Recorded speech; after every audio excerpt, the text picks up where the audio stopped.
Hello everyone and welcome to my coloring corner. Today is Monday View.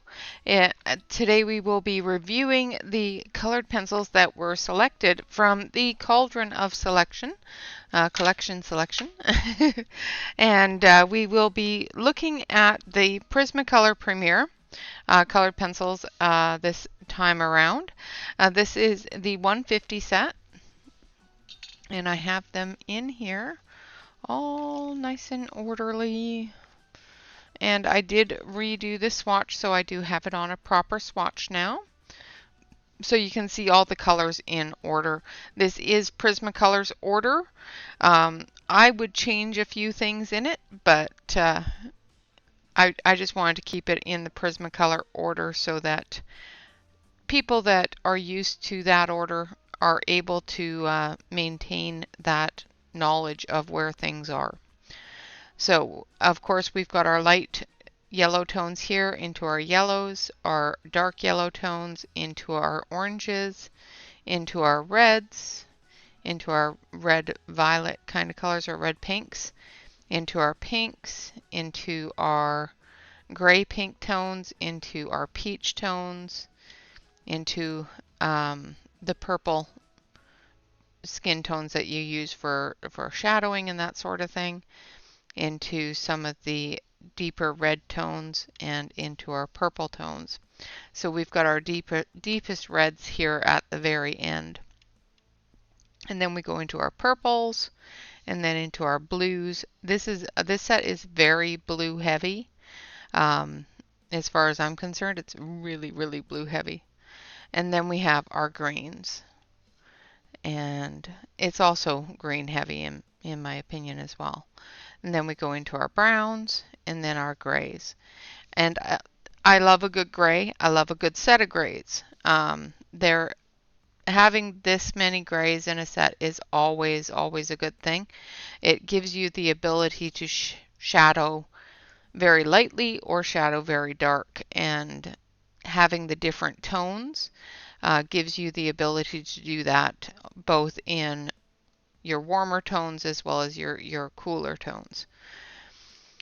All right, so there we have our swatch chart. Now, I do have it set up so that I can do the testing. So we will do that very quickly, even though I did do that on Friday when I was going through the Prismacolors. We did do a Prisma test with the Prismacolors as well. So we're going to grab Crimson Red, and this time we'll actually grab Crimson Red. I had the wrong one last time. I had Carmine instead of Crimson instead of Carmine, I think it was. Where is my Crimson Red? There it is. Okay, so we're going to use PC 924. And then we're going to use 915 for the yellow, which is lemon yellow. And then we will use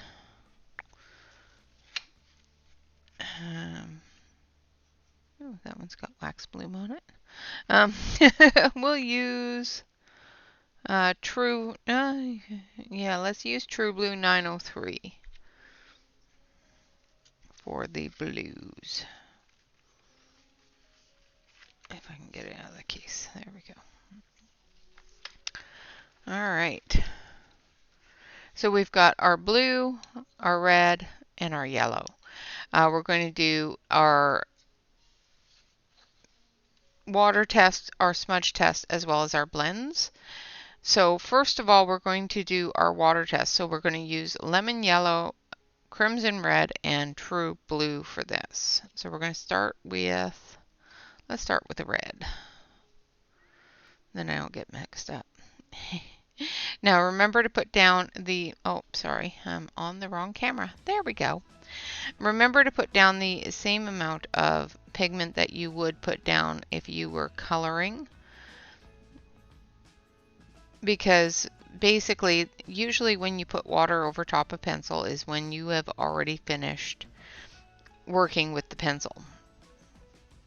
Now, usually with water products, I do tend to only use them if I know that the pencil underneath isn't going to seep into it. Like if I want to use a clear stickle on it or something, a clear sparkle, I'm not going to worry too much on whether or not it's going to bleed. Because basically what it's going to happen is it's going to pick up the red or the yellow or whatever color you're going to be using, and it's going to take that color and it's going to just absorb it into that clear liquid. Now if I was using something like a yellow on top of this, I wouldn't want it to turn orange. So I don't want to have that seep into that yellow liquid. Not like I would ever put a yellow liquid over top of a red, but you know, when you're doing a watercolor, like if you're doing a watercolor background of water or sky or whatever else, you don't want your colors bleeding into that. And that's basically why I do the water test. Most pencils are not water resistant. There are some that are water resistant, but there are absolutely zero that are waterproof. I have not yet found a pencil that does not move when you scrub it heavily with a brush and water. It will move every time. So make sure that you're not going over your pencils with a lot of water really heavily. Like if you're going to be pushing down on that brush and scrubbing back and forth with that brush, you are going to move that pigment. It's just one of those things that is going to happen. Very, very few pencils that I have, and I have quite a few, are water resistant, let alone waterproof. I think I have one or two that do not move at all, even with scrubbing. But it's very rare to find one that doesn't move at all. Now, as we already know from the testing that I did on Friday on these, they're going to move. We already know that. Prismas move. Everybody knows that. So when you rub across a PrismaColor area, you're going to move that pigment with your hand. So be very careful when you're coloring, especially with the Prismas. Make sure that you have it either blended, sealed, burnished, covered, something, so your hand doesn't move back and forth across it. Some people don't have an issue with it. Other people have an issue with it because it picks up on their hand, or the chemicals in their hand are picked up into it and bloom it out. So be very careful with your Prismacolors that if you are going to use them and go back and forth across a page, be careful with your hand. When I'm using Prismacolors, I do tend to try, I don't succeed every time, but I do tend to try to not jump around the page a whole lot so that I can keep my hand out of the Prismacolor. And like I said try. I did not say that I succeed every single time. Most times I don't succeed, but I do consciously go into it thinking that I need to start up here and just work down towards here and keep my hand out of things. Otherwise it's going to get smudged, and I smudge things every single time. I don't think there's a single picture I've done with the Prismacolors that I haven't smudged something somewhere. Just saying. Alright, so we've got our areas down here. I'm just going to brush off any excess. And we've got our water pen. going to show you that it's wet.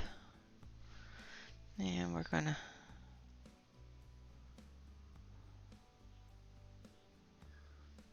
so I'm just very gently going over top of it, and as you can see, the red is moving. I'm going to do the same thing for the yellow, and the yellow is also moving, and the blue will as well. The ones that do the most movement, of course, are going to be your red tones, your purples, browns, stuff like that. The blues move quite a bit. The greens will move a little bit. I don't need to wet that. Why am I doing that? All right, so I'm going to dry my hand now because I don't want the water. Okay. And as you can see with my finger, it actually picked up the red and the yellow and the blue. All of them smudge. And as you can see, I've got it on my fingertips. Now, that's how much they smudge. So I typically just avoid touching those areas, at all costs. All right, so we're going to do a blend. I'm going to make sure there's no water on there. And we're going to take some pinks because I like doing pink blends. So we're going to use pomegranate,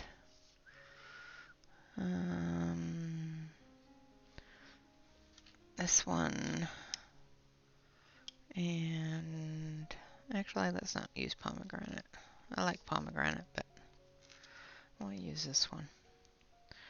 So we're going to use processed red, deco pink, and pink. Hot pink. All right, so we've got our 3 pinks here. So I'm going to start at the darkest. Now you do not have to layer Prismas. I still layer Prismas even though you can easily just mash them together and get your blend. I still layer them.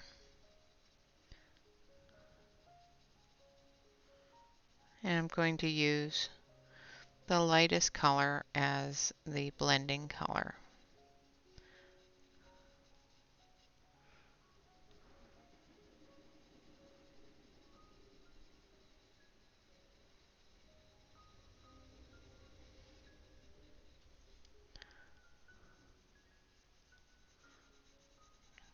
See, at this point, if I put a little bit more pressure on, I'll fill in that back area, like so.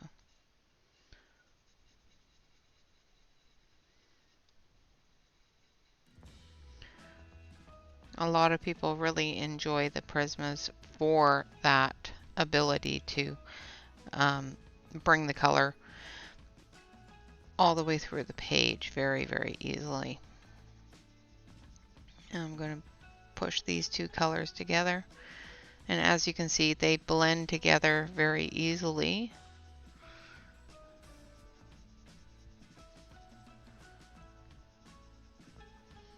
Just going to bring out a tail here.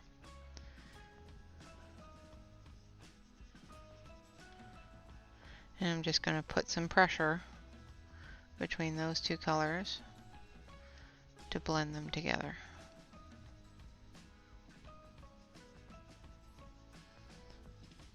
We're going to take that processed red again, and we're just going to do the same thing. We're just going to put some pressure on it and blend them together.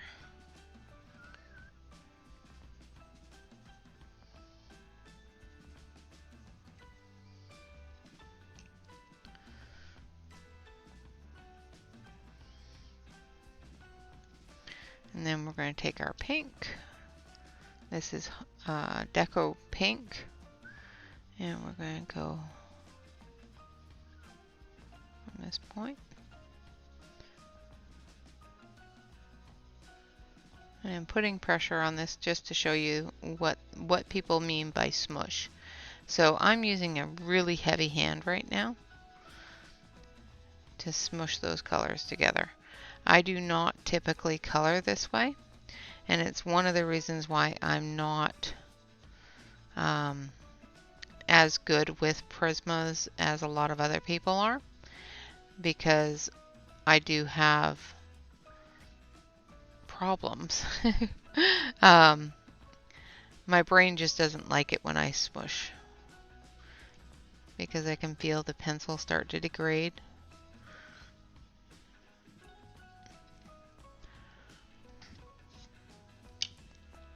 And then we're going to go back in with the pink.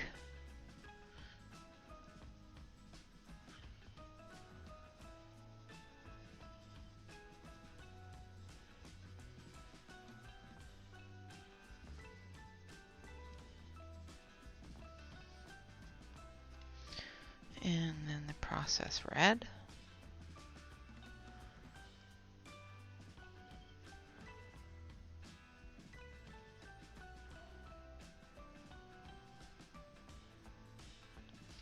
And you can build these layers up even after you've smushed everything on the page. You can still build these layers up. You can still add more color and continue adding color until you have an area that you're satisfied with. So as you can see, we've got a gradient blend there of light, medium, and dark, and it looks like it's cohesive. It looks like it's all blended together. There's no harsh lines, which is what you want to see. All right, so definitely does blend. So let's do our rainbow blend. So we're going to start with red.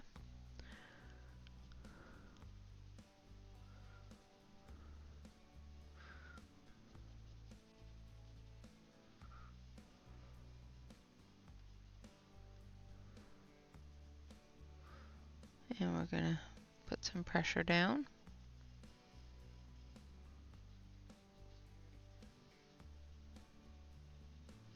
And we're going to bring that tail out for that yellow to blend into.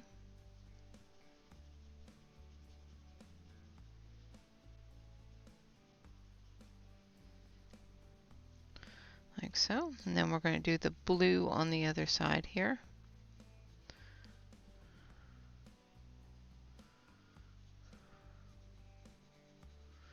Now, one of the things with Prismas that you need to watch for is when you're coloring over top of another color with a lighter color, you need to take a look at the end of your pencil and make sure that you do not have any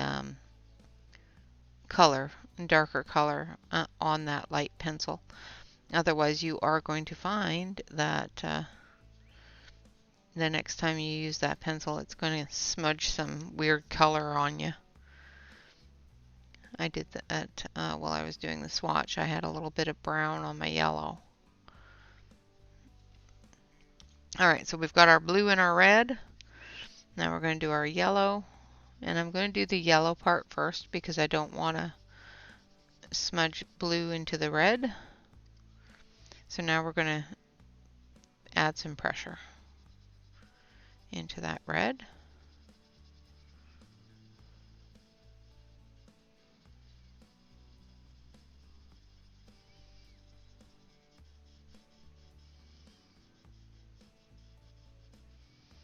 Which is going to give us the orange. Now I'm going to come in with the red and fill that in a little bit.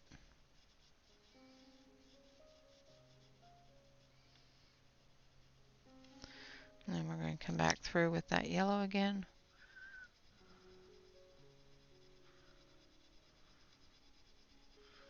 And we're just going to blend that line together.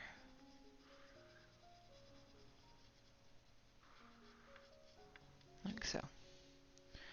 But as you can see, I've picked up a lot of red on my yellow. So I'm just going to wipe that off. Make sure I don't have any major reds on there. And I'm going to dust that off because I've got red dust. Now we're going to go into our yellow. Make sure there's no red on it. And then we're going to start going into that green, that blue to create the green.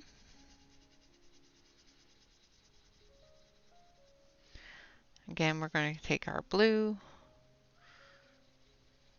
fill in this area and blend into that area there. Then we're going to take our yellow,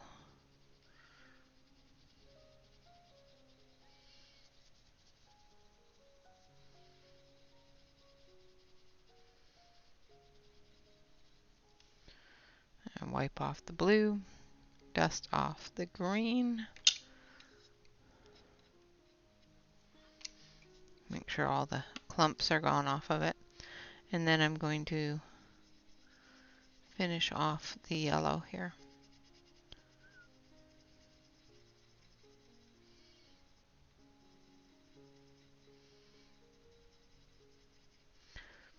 So as you can see, you can definitely create green and orange. So it definitely does the rainbow. Now we're going to use a blender. I'm not going to push as hard as I did here. We're going to use a blender for this part. So that we're going to bring the blender in and remove as much of the white spot and bring those colors together. So I'm putting down enough pigment for the blender to pick it up. Now I do find that the Caran d'Ache blender, even though the Caran d'Ache blender is a wax-based blender, it's made for wax-based pencils. I do find it does not blend as well. It does blend them. I'm not saying it does not blend them, but it does not blend them as well, in my opinion, as the Derwent blender. The Derwent blender works a lot faster when it comes to blending the Prismas. And I think it's because it's a drier blender. But we can try the Caran d'Ache as well as the Derwent. Just going to make sure I don't have anything on either of them. It's the thing about blenders and that sort of thing. So I've got my Caran d'Ache here and I've got my Derwent here. So I'm going to do the top half. I'm going to tip you guys up here like this so that you can see what I'm doing. I'm going to take the top half with the Caran d'Ache blender. Oh, I should start in the light first. And move into that medium and into the dark. So as you can see, it does move the pigment, it does blend it, but it peels a lot of it up. So that's one of the things that I didn't like about the Caran d'Ache with these pencils. Now if I use this one, which is the Derwent blender, and I start in the light, as you can see, it just moves it. It's not peeling it up. It's blending it into each other and filling in those white spots. There's a little bit of dust coming off the blender itself, and there's a little bit of pigment going onto the blender, but it's not peeling it up. So I do find that the Derwent blender does work better on the PrismaColors than the Caran d'Ache.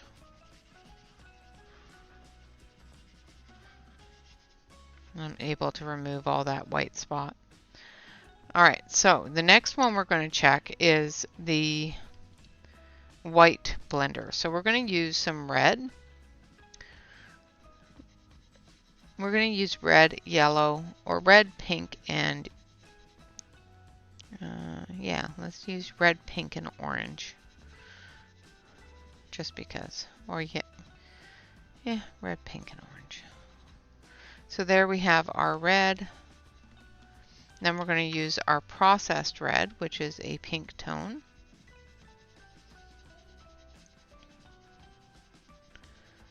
Making sure I have enough color down here. And then we're going to take pale vermilion.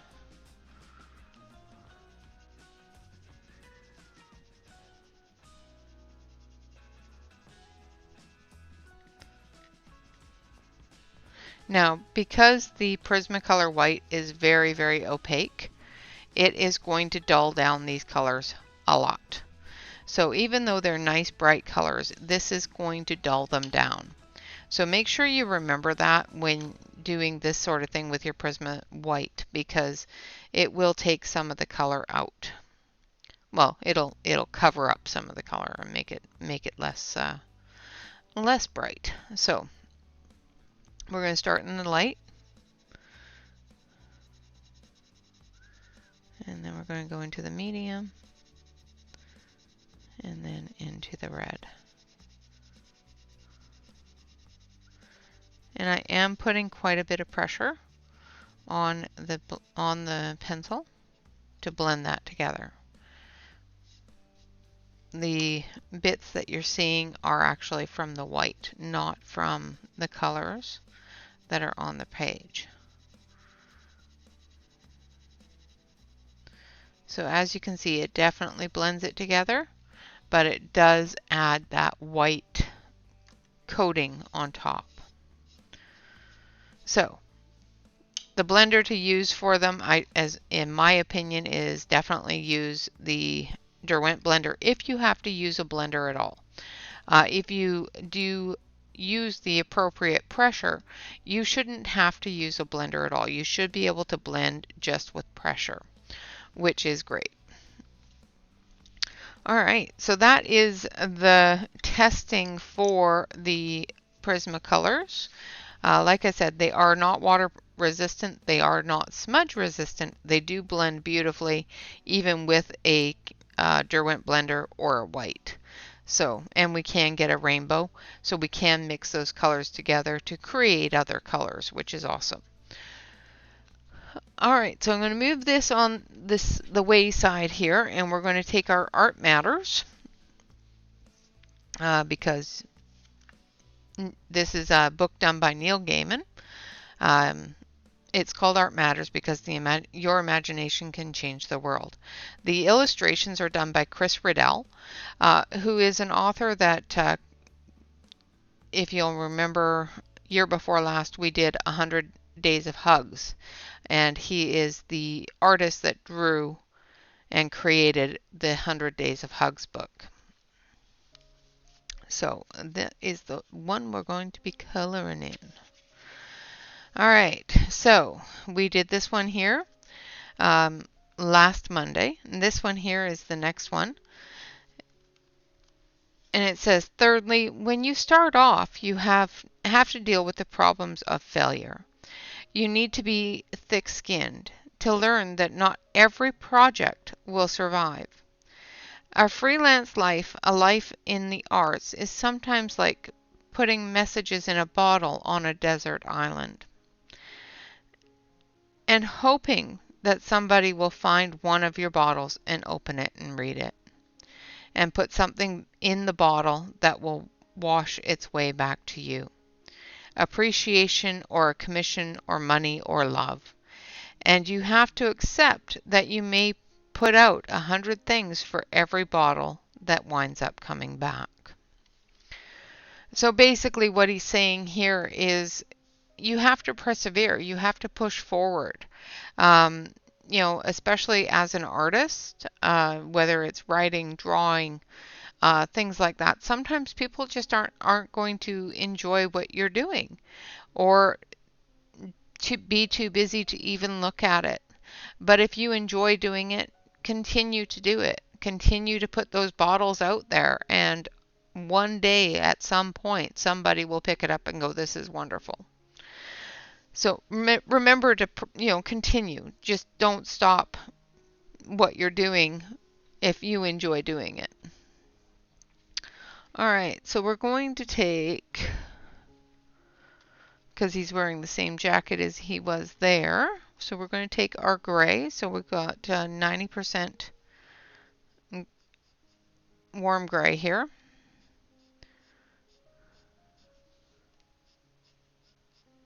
And I'm just going to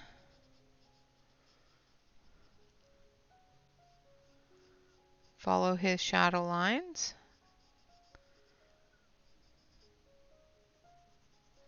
Now this is not a coloring book, so you will find that the paper in this book doesn't take a whole lot of color. This is the first time I've used the Prismas in the book, so we will see how well it does. With the squishability of the Prismas, it might do very, very well. Now I'm going to take some white. No, I'm just going to take a really light gray. This one. So we're going to take 10% warm gray, and we're just going to follow a couple of these areas here just to show some highlight, so that when we go over it with the black, there will be some highlight there. All right, so now we're going to go over it with the black.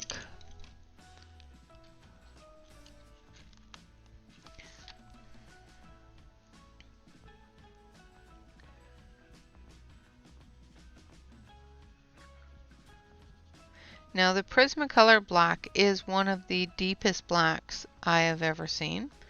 There are a couple of others out there that do compare, but when I first started coloring, and I came across the Prisma black, that and the Prisma white are two of the most opaque colored pencils, where the black will cover up everything. That's why I put that light color down first, because when you go over a light color with a dark color, especially with the Prismas, that light color will show through. It will be dimmed down a little bit because the black will dim it down, but the lighter color will still show up lighter under the black. Just going through and I'm putting in those shadows.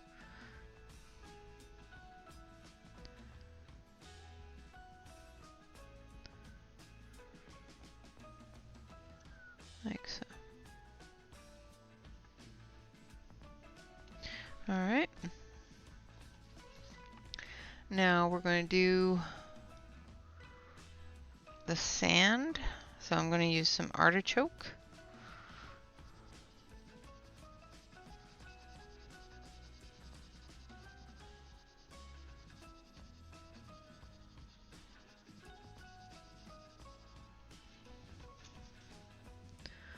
And we're going to get under those bottles.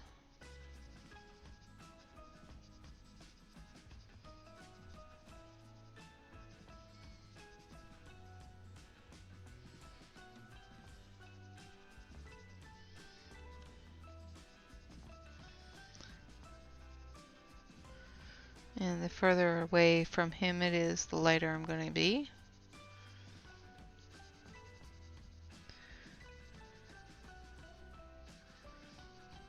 And of course I'm going to use a different color once we get into that water.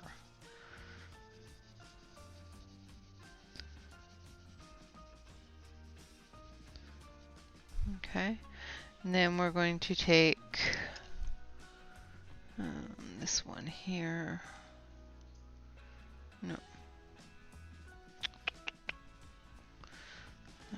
Just trying to think of what color I want here. Because I want it a little darker, but I don't want it extremely dark. So we're going to use this one. We are going to use olive green just to show the water hitting the sand. So when you see water, you know, when you go to the beach, the sand close to the water is always a darker color. And that's because of the water saturation into the sand. Changing its color. I'm putting in a little bit more dark under here for his shadow and the shadow at the bottles, like so. And then we're going to do the water. So we're going to start the water with this one here, which is muted turquoise.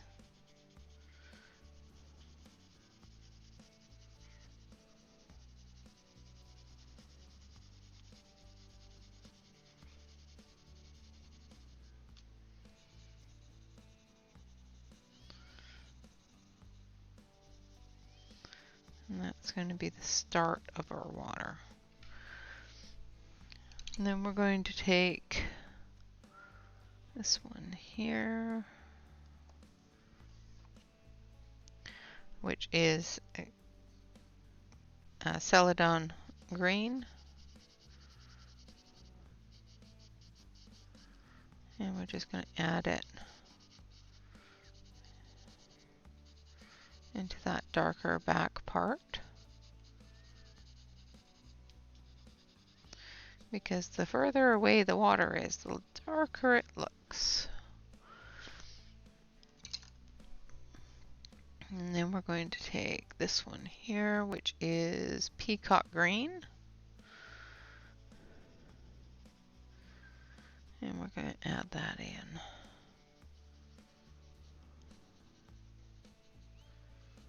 And we're going to put that into the wave laps there. And into that back area there. And then we're going to take a very light color here. So I want this one here. And we're going to use light aqua. And we're going to just come up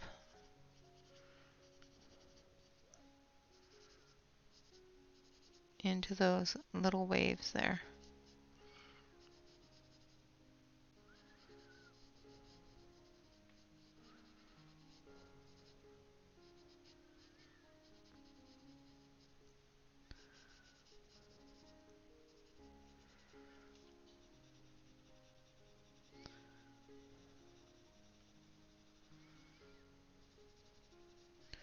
Showing that movement a little bit. Like that. Then we're going to go back to our artichoke. And we're just going to take that and just go into that water. Now that we've got the watercolors in there, we can show that the sand goes under the water here. Make sure that you put your watercolors in first though. Just going to go back over it a little bit. Where's that other one? Must have stuck it back in there. No. Where did I put it? Ah, there it is. So we're going to go back to the muted turquoise, and we're just going to put a little bit of that blue back in there.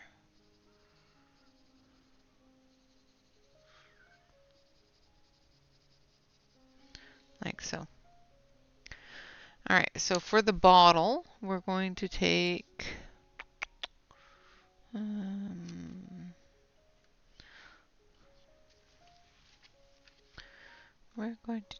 this one. So we're going to use China Blue.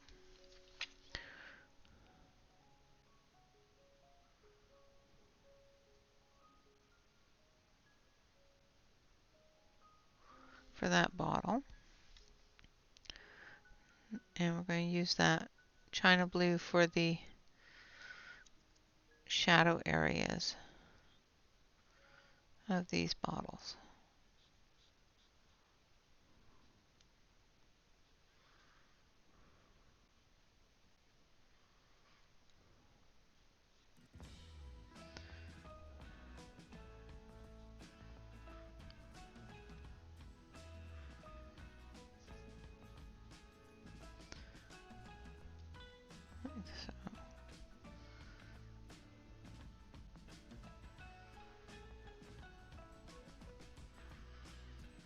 That one down there. And then we're going to take cloud blue, and I'm going to sharpen it. So the book's going to close on us. We are almost finished this book. So I'm hoping to have it done by the end of the year.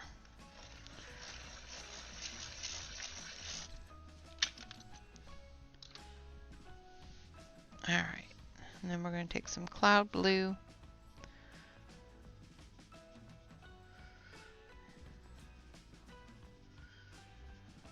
And fill those in.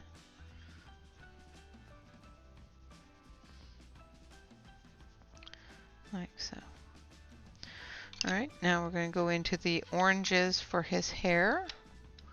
So we need this one.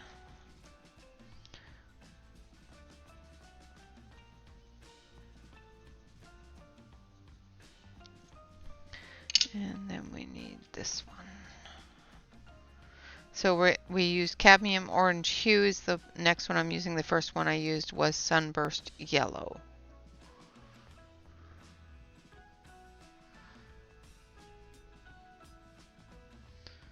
There we go.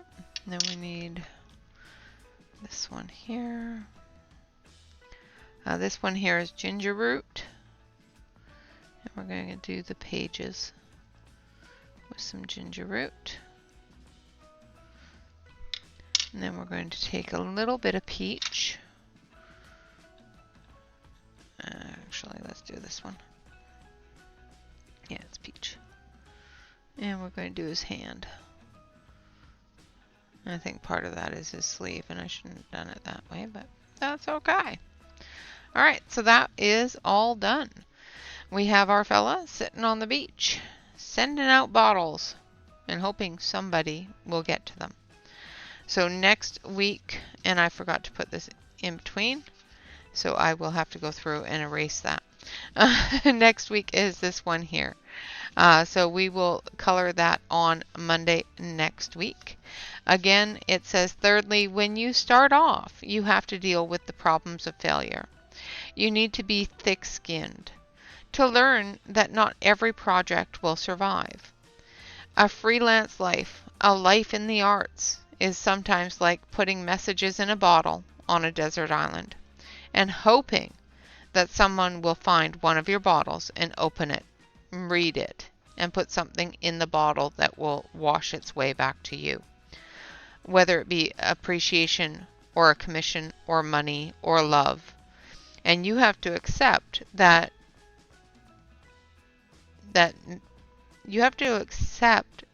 you may put out 100 things for every bottle that winds up coming back to you. And yes, I added a few extra words there. All right, guys, so that is Art Matters by Neil Gaiman, illustrated by Chris Riddell. I colored this with the PrismaColor colored pencils. And of course, we will be going live this evening at 6:30 p.m. Pacific Standard Time. And we will be continuing on with Karen Myers and finishing off the last page of the Colorathon. And of course, that last page is the one that Angela from True Hue has been coloring. So I will try to finish that tonight. With that, I would like to say thank you all very much for watching. I hope you have enjoyed the video, whether it be the coloring, the information on the Prismas, or just being here. Again, thank you all very much for watching. Always remember to like, comment, and subscribe to any YouTube artist that you enjoy. And always, always remember to relax, color, and stay safe, everyone. Until next time, bye-bye for now.